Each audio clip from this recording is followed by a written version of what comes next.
मेघमनी फाइनकेम के मैनेजमेंट एक सॉलिड नंबर के बाद क्या आउटलुक बन रहा है कंपनी का। मौलिक, गुड मॉर्निंग, ईटीन और स्वदेश पे स्वागत है।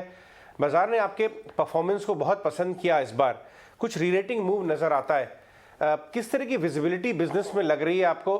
मैं आपसे short term quarter to quarter नहीं पूछूंगा, बट से 4 क्वार्टर 5 क्वार्टर फार आउट किस तरह का टॉप लाइन और मार्जिन आप टारगेट कर रहे हैं इस तरह के परफॉर्मेंस के साथ अब? Good morning. हमारा नेक्स्ट ईयर और उसके बाद में हमने जो लास्ट ईयर जो 450 करोड़ का जो कैपेक्स किया है उसका रिजल्ट अभी FY23 एंड FY24 में आने वाला है। So the volume growth, we are going to do a volume growth along with the sales realisation also. So value and volume दोनों ग्रोथ हमको FY23 एंड FY24 में होगा।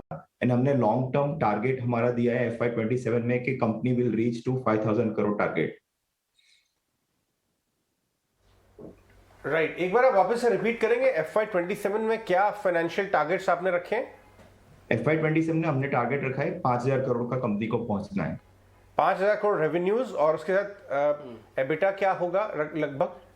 सो एबिटा हमने टारगेट किया है कि 26% प्लस होगा, जो हमारा जो लास्ट 1 ईयर से जो हमारा टारगेट है 28% प्लस और minus 2%, that we will continue for the long term view as EBITDA. तो ये मौलिक जो आप टारगेट बता रहे हैं, जो पूछ रहे हैं, तो ये तो अब करीब करीब आप ये समझिए कि मल्टीपल्स में है। तो 1800 करोड़ का एबिटा टारगेट और 5000 करोड़ का टॉप लाइन 1 ईयर, जबकि कंपनी की मार्केट कैप इस समय 5500 करोड़ है। काफी एग्रेसिव, शायद यही पसंद भी आया, बहुत एग्रेसिव। सबसे ज्यादा इंपॉर्टेंट जो कैपेक्स के कंट्रीब्यूटर्स हैं, उसके अलावा कौन से ऐसे प्रोडक्ट्स पे आप काम कर रहे हैं जहां हाई रियलाइजेशन है और डिमांड भी बहुत अच्छी है? सो अभी जो हमने जो कैपेक्स किया है वो epichlorohydrin and chlorinated CPVC on caustic soda हमारा जो है is a raw material for the epichlorohydrin and CPVC। वो दोनों का एक्सपेंशन अभी नेक्स्ट 3 और 4 महीने में खत्म होने वाला है।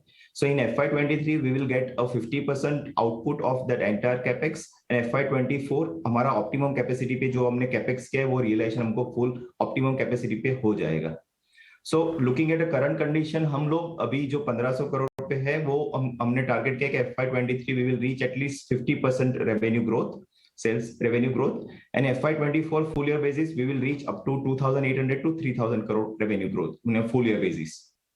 एंड उसके बाद हमने क्लोरोटोल्यूइन जो हमने अनाउंस किया है, क्लोरोटोल्यूइन एंड उसके डेरिवेटिव्स, वो हम कमीशन करेंगे Q4 2024 में, और वो उसका रेवेन्यू चालू होगा FY25 से।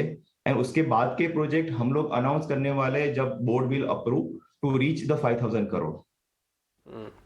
मौलिक, आपका जो मार्जिन है वो करीब करीब 35% है। ये इंडस्ट्री में आपका margin one of the finest margin है या फिर आप एवरेज इंडस्ट्री के बराबर ही चलते हैं? एक तो ये पॉइंट था मेरा। दूसरा, मार्जिन्स भी इंक्रीज होगा रेवेन्यू के साथ साथ?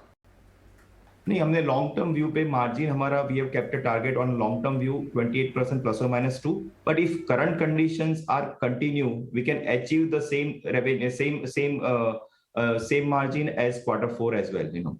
राइट, मौलिक, ये जो आप बता रहे हैं 5000 करोड़ का रेवेन्यू टारगेट 5 साल में और 26% एबिटा, मतलब 1800-1900 करोड़, ये पूरा रेवेन्यू टारगेट के लिए जो रिक्वायर्ड है कैपेक्स वो सारा हो चुका है क्या, जो FY23-24 में आएगा, या ड्यूरिंग द टाइम आप थोड़ा और कैपेक्स आपका रिक्वायर्ड होगा, और उसके लिए पैसे कैसे जुटाएंगे आप? हाँ, सो FY23 एंड FY24 में जो प्रोजेक्ट हम करने वाले हैं, क्लोरोटोल्यूइन एंड उसके डेरिवेटिव्स एंड एपिक्लोराइड एंड CPVC का, तो ऑलमोस्ट 90-95% हमारा कैपेक्स हो गया है। एंड क्लोरोटोल्यूइन एंड उसका डेरिवेटिव्स जो हमने अनाउंस किया है उसका कैपेक्स होने वाला है, वो हम इंटरनल अक्रूवल से करने वाले हैं। उसके बाद के जो प्रोजेक्ट अनाउंस करेंगे वो हमने अभी we have not taken a call, but वो debt and internal accrual can be mix, or if cash flow situation will be permit, then we can do only from the internal accruals that point of time। तो मौलिक, ये जो आपका expansion हो रहा है ये सारा दहेज वाले प्लांट में ही हो रहा है, और क्या 100% कैपेसिटी पे अभी चल रहा है? So no, अभी 100 लास्ट क्वार्टर में we have achieved 90% capacity, which is optimum capacity of the plant। तो ऑप्टिमम, ओके, ये ऑप्टिमम कैपेसिटी है आप 90% जो कह रहे हैं? हाँ, सो कॉस्टिक सोडा का 90% we have achieved, and hydrogen peroxide का 78% we have achieved capacity. So hydrogen peroxide जो हमने कमीशन किया लास्ट ईयर, उसमें अभी आगे वॉल्यूम ग्रोथ का पॉसिबिलिटी है इन करंट फाइनेंशियल ईयर। ठीक है, बस एक छोटा सा मेरे को एक सवाल मेरे मन में बार बार आ रहा है। चाइना के में जो भी कोविड है, चाइना की जो स्थिति इस समय है, उससे कितना बड़ा बेनिफिट आपके बुक्स में आ जाता है in the terms of percentage में? अगर आप बता रहे हो तो बहुत अच्छा होगा। See, it is not because of only China reason, China के रीजन से कोई ऐसा मेजर इम्पैक्ट नहीं है, बट जो अभी ग्लोबल सिचुएशन जो अभी आ रही है आफ्टर कोविड सिचुएशन, उससे काफी मेक इन इंडिया, आत्मनिर्भर भारत में जो एडवांटेज मिल रहा है डोमेस्टिक मैन्युफैक्चरिंग को, उसकी वजह से ज्यादा इम्पैक्ट आ रहा है। बिकॉज अभी जो करंट चैलेंजेस आ रही है डोमेस्टिक वर्ल्ड में, जो लॉजिस्टिक चैलेंजेस है, काफी हम लोग we are net importer in almost all the chemicals, तो वो सब की वजह से डोमेस्टिक मैन्युफैक्चरिंग को there is a edge, and we are focusing on that part, and to reach 5000 crore also we are continue focusing on the import substitute molecule like epichlorohydrin and CPVC हम कर रहे हैं, ऐसे ही molecule हम आगे लेके आने वाले which is a completely import substitute and it is first time in India।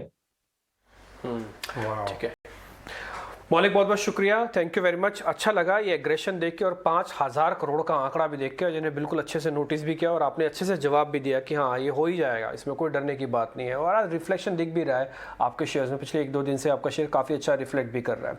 बहुत बहुत शुक्रिया, हमारी भी शुभकामनाएं आपके साथ है, बहुत बहुत शुक्रिया।